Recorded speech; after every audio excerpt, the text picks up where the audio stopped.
Miri had grown faster than many expected by 2026, with new workers, small businesses, and families arriving for jobs, school, and opportunity. In the middle of that growth, one quiet problem kept repeating in property groups, coffee shops, and landlord chats.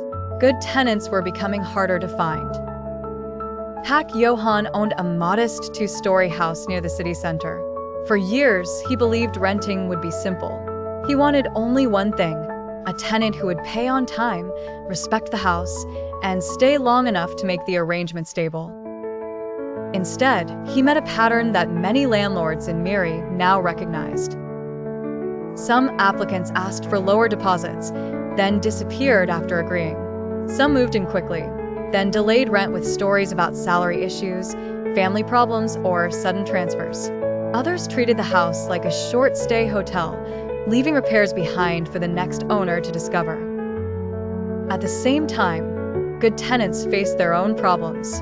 Rents had risen in neighborhoods close to schools, shops, and workplaces. Some homes looked fine in photos but had hidden leaks, weak plumbing, poor wiring, or slow responses from landlords. A careful tenant who asked too many questions was often seen as difficult, while an unreliable one could sound charming during the first meeting.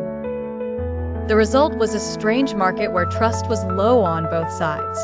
Siti, a young teacher, spent 3 weeks searching for a place after being transferred to Miri. She had a stable salary and references, but several owners refused to wait for her documents. One landlord wanted immediate cash without a proper agreement. Another paid no attention to maintenance concerns and said, "If the tap leaks, just use a bucket." Siti walked away each time. She was not looking for luxury, only fairness. Still, she found that fairness had become a selling point. Meanwhile, Pak Johan had his own disappointment. He rented to a man who looked organized and spoke politely. The first month was fine. By the third month, rent arrived late. By the fifth, the man had sublet one room without permission. When Pak Johan visited, the fence was broken, the wall was stained, and the neighbor complained about noise.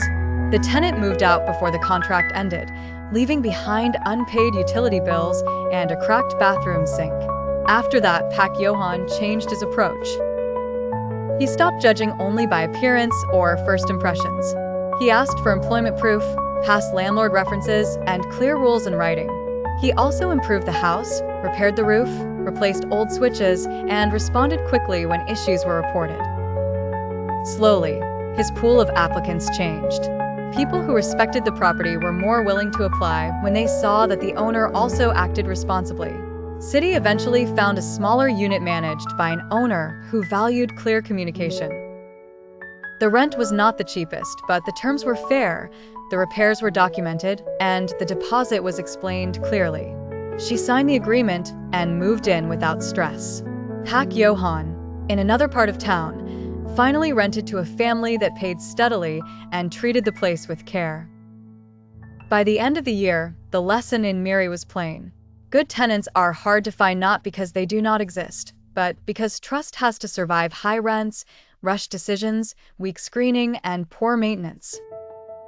In a market like Miri, the best rentals are often built the same way as the best relationships, with patience, honesty, and mutual respect.